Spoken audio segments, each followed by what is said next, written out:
Hey gamers, today we're going to look at Conquest of Nerath. Let's check it out.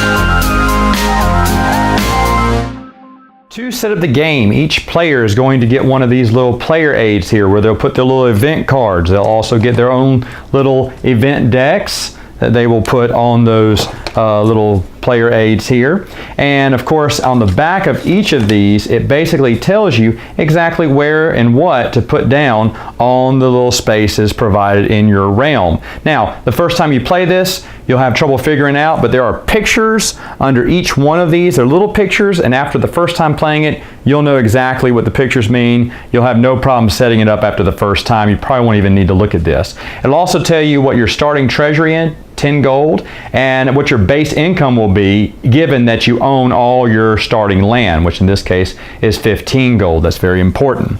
Now there's also over to the side, wherever you want to put it, is this here. It's where you store your gold. Gold comes in 5s or 2s. They're just little cardboard chits. They're actually really nice and tough. You put your little dungeon tokens up here, and the dungeon tokens look like so.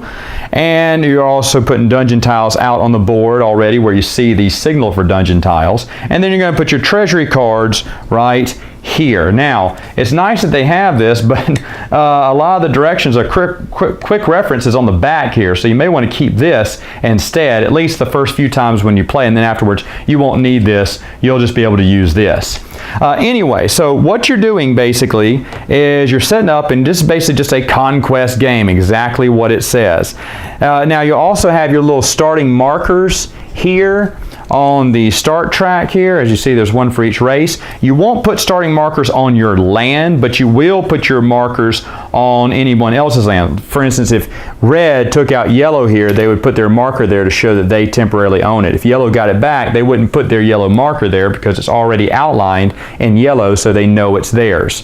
So the places that are marked in your color, you're not going to put a little token on, but other places you go out and conquer, those are the places you're going to take. Now, the sequence of play is very easy. Actually, they give you the turn order up here. So black would go first, then yellow, then red, then gray. And in this sequence of play, this is what you're going to do. It's very simple to show you how to do this game. First off, it says draw. Draw one of your cards from your event deck. So you would take, the player would take one of their event cards and they would flip it over. Now, these cards can say exactly when you should use them. Some say play immediately. Some say, hey, play when a Korath wizard is destroyed. It'll tell you when you can play them, and they give you abilities in the game. Now, once everyone has drawn a card, then they're going to move any and all their pieces that they can move. So what they do is, it says, the game says you can just move a piece and then flip them down when you say they've done moving. You know, this is their move. I've already moved them. That way you won't forget who you haven't and have moved. After that, you're going to fight all your battles. Now, there are some really cool miniatures in this, and I'm going to try to go over each one of them right now, how much they cost, what they can do, and everything. First off, foot soldiers. There are different foot soldiers for each faction here, and they look just really awesome. It's like elves, orcs, night creatures, and humans or something. And so they look really neat. And each one of these fight with a 6-sided die. Now, you only get hits on a 6, and that's for any creature.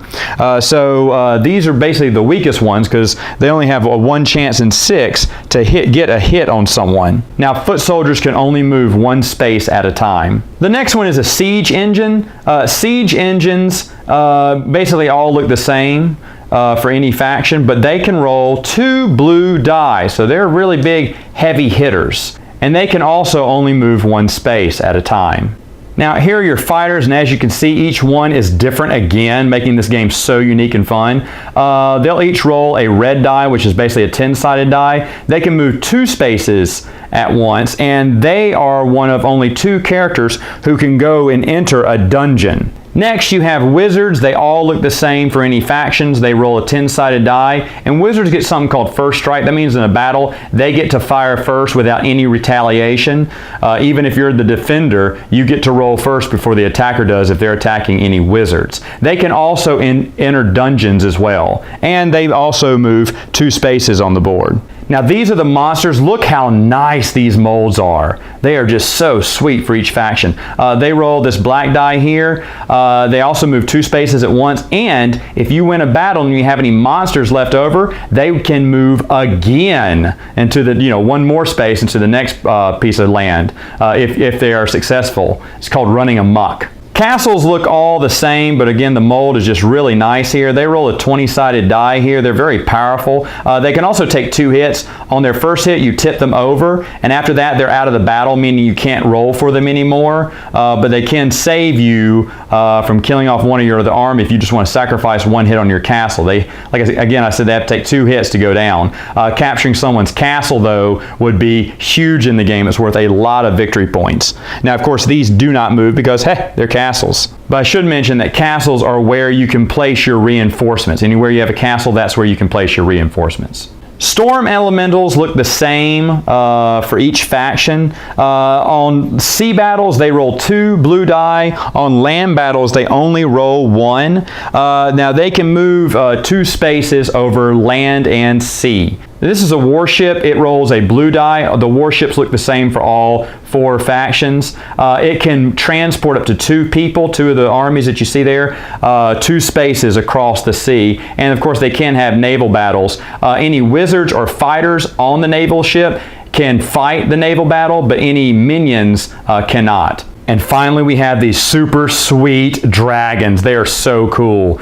Each dragon is different. Of course, they roll a 20-sided die. They can take damage, so if they get hit once, you just flip them over. And if they get hit again, then you would remove them. But if they don't get hit again, at the end of the battle, they can flip back over. Again, super powerful, super cool. They can also move the fastest. They can move 3 spaces over land and sea. However, they cannot stop their movement over sea. Like, if this was a battle, they could fly over here, take on this ship and this warrior, and then after the battle, if they won, they'd have to move somewhere on land to finish their turn. So once you've done all your battles, and I'll tell you a little house rule that we have is we just go ahead and just move into that area and then have the battle. It just breaks up the monotony of just all the moves and then all the battles. However, the rules do state you move first and then do all your battles. So our house rule is just a house rule.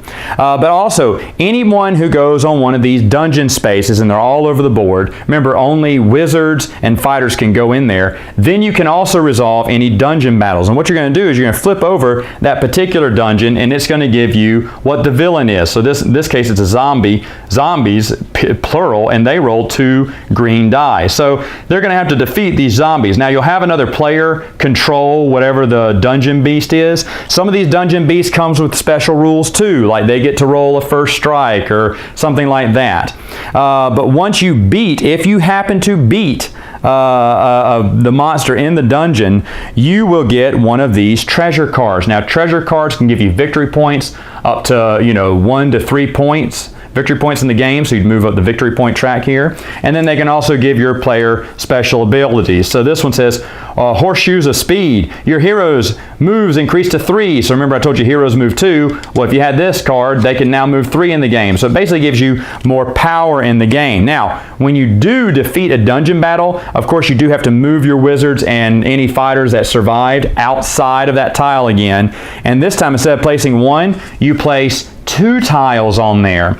And then if they defeat that, you place 3 tiles. So the deeper you go into the dungeon, the harder it's going to get those treasures. And I like that idea in the game. So after you've resolved all your battles, you're going to reposition. Like I said, your flying pieces can move again, like dragons can move back to land, heroes exit dungeons, and then you would reinforce. You would buy, place, and move any new pieces. So using your starting gold in the game, and then after that, whatever your base income or whatever, how much land you own, that's where you're going to start buying. After that, then you'll collect income equal to the land spaces that you control, and then your turn ends. So that's basically how the rounds are going to go. Now, you're going to keep playing it this way until, well, certain winning conditions. There are several ways to play this game. You can play a short, medium, long game here on just point system. Getting points is through treasure cards or capturing other people's land. If you recapture your own land, that does not count as a point.